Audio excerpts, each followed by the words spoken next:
اعوذ باللہ من الشیطان الرجیم بسم اللہ الرحمن الرحیم وَلِلَّهِ يَسْجُدُ مَنْ فِي السَّمَاوَاتِ وَالْأَرْضِ طَوْعًا وَكَرْهًا وَظِلَالُهُم بِالْغُدُوِّ وَالْآصَالِ قُلْ مَنْ رَبُّ السَّمَاوَاتِ وَالْأَرْضِ قُلِ اللَّهُ قُلْ أَفَاتَّخَذْتُم مِّن دُونِهِ أَوْلِيَاءَ لَا يَمْلِكُونَ لِأَنفُسِهِمْ نَفْعًا وَلَا ضَرًّا قُلْ هَلْ يَسْتَوِي الْأَعْمَى وَالْبَصِيرُ أَمْ هَلْ تَسْتَوِي الظُّلُمَاتُ وَالنُّورُ أَمْ جَعَلُوا لِلَّهِ شُرَكَاءَ خَلَقُوا كَخَلْقِهِ فَتَشَابَهَ الْخَلْقُ عَلَيْهِمْ قُلِ اللَّهُ خَالِقُ كُلِّ شَيْءٍ وَهُوَ الْوَاحِدُ الْقَهَّارُ۔ اللہ رب العالمین نے فرمایا وَلِلَّهِ يَسْجُدُ، اور اللہ ہی کے لیے زمینوں اور آسمانوں کی سب مخلوق خوشی خوشی اور ناخوشی سے سجدہ کرتی ہے، اور ان کے سائے بھی صبح و شام۔ قُلْ مَنْ رَبُّ السَّمَاوَاتِ وَالْأَرْضِ، آپ پوچھئے کہ آسمانوں اور زمین کا پروردگار کون ہے؟ کہہ دیجئے کہ اللہ۔ کہہ دیجئے کہ کیا تم پھر بھی اس کے سوا اوروں کو حمایتی بنا رہے ہو جو خود اپنی جان کے بھی بھلے برے کا اختیار نہیں رکھتے؟ کہہ دیجئے کیا اندھا اور بینا برابر ہو سکتا ہے، یا کیا اندھیریاں اور روشنی برابر ہو سکتی ہے؟ کیا جنہیں یہ اللہ کے شریک ٹھہرا رہے ہیں، انہوں نے بھی اللہ کی طرح مخلوق پیدا کی ہے کہ ان کی نظر میں پیدائش مشتبہ ہو گئی ہو؟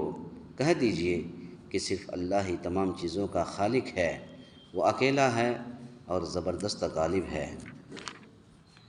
یہ سورۃ الرعد کی 2 آیتیں، آیت نمبر 15، آیت نمبر 16۔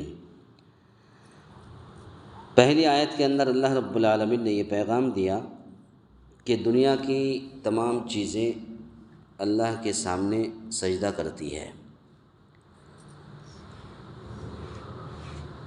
یعنی اللہ غالب ہے اور دنیا کی تمام چیزیں، انسان، جنات، حیوانات، نباتات، جمادات، ساری چیزیں مغلوب ہیں، اللہ غالب ہے۔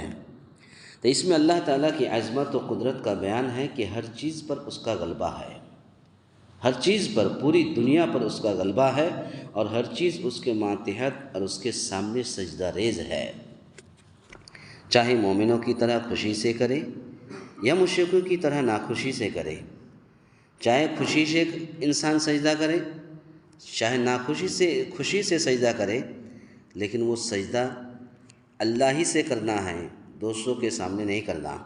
اور ان کے سائے بھی صبح و شام سجدہ کرتے ہیں۔ یہاں پر اس آیت پر ذرا غور کیجئے کہ زمین و آسمان کی سب مخلوق خوشی اور ناخوشی سے سجدہ کرتے ہیں۔ سب مخلوق تو سجدہ کرتے ہی ہیں، اس کے علاوہ ان مخلوق کا جو سایہ ہے، وہ سایہ بھی اللہ کے سامنے سجدہ ریز ہو جاتے ہیں، یعنی سجدہ کرتی ہے۔ تو ان کا سایہ بھی اللہ کے سامنے سجدہ کرتی ہے۔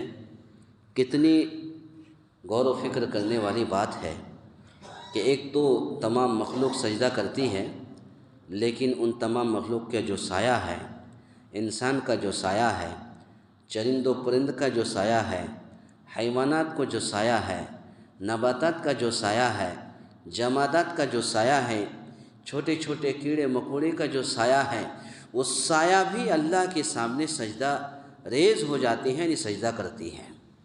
اللہ رب العالمین نے سورہ نحل آیت نمبر 48 کے اندر فرمایا اَوَلَمْ يَرَوْا إِلَىٰ مَا خَلَقَ اللَّهُ مِنْ شَيْءٍ يَتَفَيَّأُ ظِلَالُهُ عَنِ الْيَمِينِ وَالشَّمَائِلِ سُجَّدًا لِلَّهِ وَهُمْ دَاخِرُونَ، کیا انہوں نے نہیں دیکھا کہ اللہ نے جو چیز بھی پیدا کی ہے، ان کے سائے داہنے اور بائیں سے اللہ کو سجدہ کرتے ہوئے ڈھلتے ہیں اور وہ عاجزی کرتے ہیں۔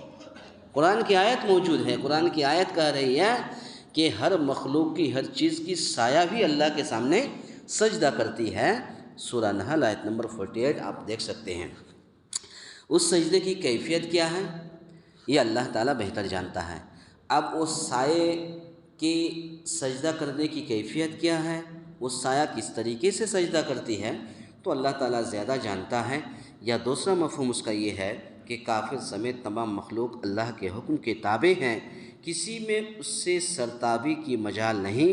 اللہ تعالیٰ کسی کو صحت دے، بیمار کرے، غنی کر دے، فقیر بنا دے، مالدار بنا دے، زندگی دے یا موت سے ہمکنار کرے، ان تکوینی احکام میں کسی کافر کو بھی مجال انکار نہیں ہے۔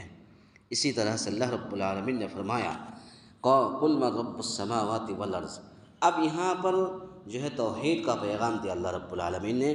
توحید کا اس بات ہے کہ آپ پوچھیے کہ آسمانوں اور زمین کا پروردگار کون ہے۔ یہاں تو پیغمبر کی زبان سے اقرار ہے، لیکن قرآن کے دوسرے مقامات سے واضح ہے کہ مشرکین کا جواب بھی یہی ہوتا تھا کہ وہ اللہ۔ آسمان و زمین کو پیدا کرنے والا رب کون ہے؟ اللہ۔ جتنے چرند و پرند پیدا کرنے والا کون ہے؟ اللہ۔ وہ کہتے ہیں اللہ، پھر بھی وہ اللہ کو چھوڑ کر کے دوسروں کو شریک ٹھہراتے، دوسروں کی پوجا پاٹ کرتے ہیں۔ یعنی جب تمہیں اقرار و اعتراف ہے کہ آسمان و زمین کا رب اللہ ہے، تمام چیزوں کا رب اللہ ہے، جو تمام اختیارات کا بلا شرکت غیر مالک ہے، تو پھر تم اسے چھوڑ کر کے ایسوں کو کیوں اپنا دوست اور حمایتی سمجھتے ہو جو اپنی بابت بھی نفع اور نقصان کا اختیار نہیں رکھتے ہیں؟ یعنی جس طرح اندھا اور بینا برابر نہیں ہو سکتے، رات اور دن برابر نہیں ہو سکتے، اسی طرح موحد اور مشرک بھی برابر نہیں ہو سکتے۔ ایک توحید پرست، لیکن آج ایک چیز یاد رکھ لیجئے، آج توحید پرست جو لوگ بھی ہیں، بہت کم ہی لوگ ایسے ہیں جو توحید پرست، اصل توحید پرست ہے۔ لوگ توحید پرست کو یہ سمجھ لیا کہ ہم کہیں بھی نماز پڑھ لیں گے ہماری نماز قبول ہو جائے گی، ہم کسی کے بھی پیچھے نماز پڑھ لیں گے نماز قبول ہو جائے گی۔ یہ توحید پرست نہیں ہے۔ توحید پرست کا مطلب یہ ہے کہ اللہ رب العالمین نے جو احکام ہمیں بجا لانے کا حکم دیا اس کو بجا لایا جائے، اس حکم کی تعمیل کی جائے، اور جس سے منع کیا، جس سے روکا گیا، اس سے رک جائے۔ یہی اللہ رب العالمین نے پیغام دیا۔ اسی طریقے سے نبی کریم صلی اللہ علیہ وسلم نے بھی فرمایا کہ جہاں تک جو چیز بھی، جو معاملہ بھی اللہ کے رسول صلی اللہ علیہ وسلم نے جہاں تک کیا وہیں تک کرنا چاہیے، اس سے آگے نہیں بڑھنا چاہیے۔ اب کچھ لوگ کہتے ہیں کہ اگر زیادہ کرے تو منع کہاں ہے؟ تو آپ 2 سجدے کی جگہ 3 سجدہ کیجئے، منع کہاں ہے؟ اللہ کے رسول نے کہاں منع کیا کہ 3 سجدہ مت کیجئے، اب 3 سجدہ کیجئے؟ تو یہی چیز آپ سمجھنے کی کوشش کیجئے۔ اگر توحید پرست بنتے ہیں، اہل حدیث بنتے تو پکا اہل حدیث بنیے۔ ہر اعتبار سے آپ دیکھیے کہ اللہ اور اس کے رسول کا احکام کیا ہے۔ اللہ اور اس کے رسول نے ہمیں اور آپ کو پیغام کیا دیا ہے، نبی نے اس سے آگے بڑھ کے نہیں کیا، ہم کیوں کریں گے؟ لیکن کچھ لوگوں کا سوال یہ آتا ہے کہ کیا کہ اگر زیادہ کرے تو منع کہاں ہے؟ تو 2 سجدے کی بجائے 3 سجدہ کیجیے، آپ کو منع کہاں ہے؟ وہ کہاں منع ہے؟ تو اسی لیے نبی سے بڑھ کر کے کرنا یہی سنت کے خلاف ہے۔ نبی نے جہاں تک کیا ہے آپ وہیں تک کیجیے، یہی اہل توحید ہے۔ تو توحید پرست تو موحد اور مشرک برابر نہیں ہو سکتے، یہ اللہ رب العالمین نے ہمیں اور آپ کو پیغام دیا ہے۔ اسی لیے کہ موحد کا دل توحید کی بصیرت سے معمور ہے، جبکہ مشرک کا دل اس سے محروم ہے۔ مشرک کا دل اس سے محروم ہے۔ موحد کی آنکھیں ہیں، وہ توحید کا نور دیکھتا ہے، توحید کو اپناتا ہے، توحید پر عمل کرنے کی کوشش کرتا ہے، لیکن مشرک کو یہ نور توحید نظر نہیں آتا۔ مشرک کو انہیں نور توحید نظر نہیں آتا، اس لیے وہ اندھا ہے۔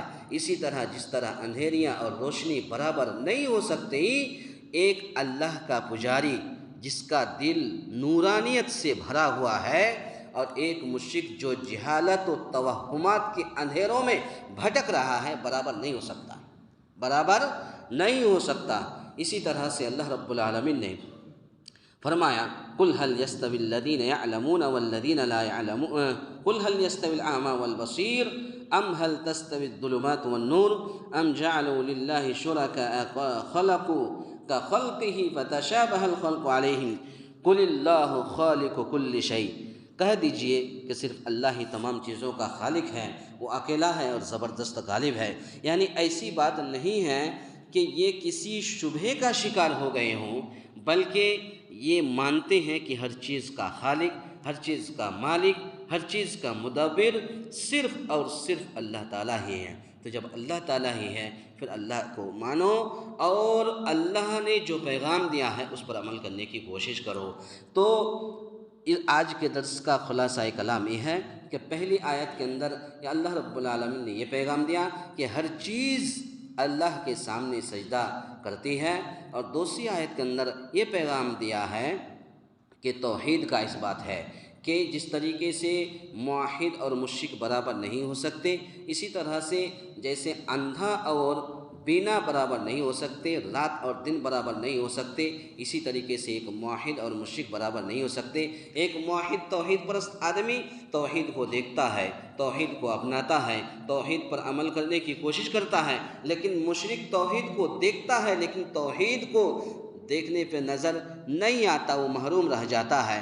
اسی طرح جس طرح اندھیریاں اور روشنی برابر نہیں ہو سکتی، ایک اللہ کا پجاری جس کا دل نورانیت سے بھرا ہوا ہے اور ایک مشرک جو جہالت اور توہمات کے اندھیروں میں بھٹک رہا ہے، برابر نہیں ہو سکتے۔ اللہ تعالیٰ سے دعا ہے یا الہ العالمین ہم تمام مسلمانوں کو کہنے سننے سے زیادہ نیک عمل کرنے کی توفیق عطا فرمائے۔ آمین۔ اقول قولی ھذا استغفر اللہ لی ولکم ولسائر المسلمین واستغفروہ انہ هو الغفور الرحیم۔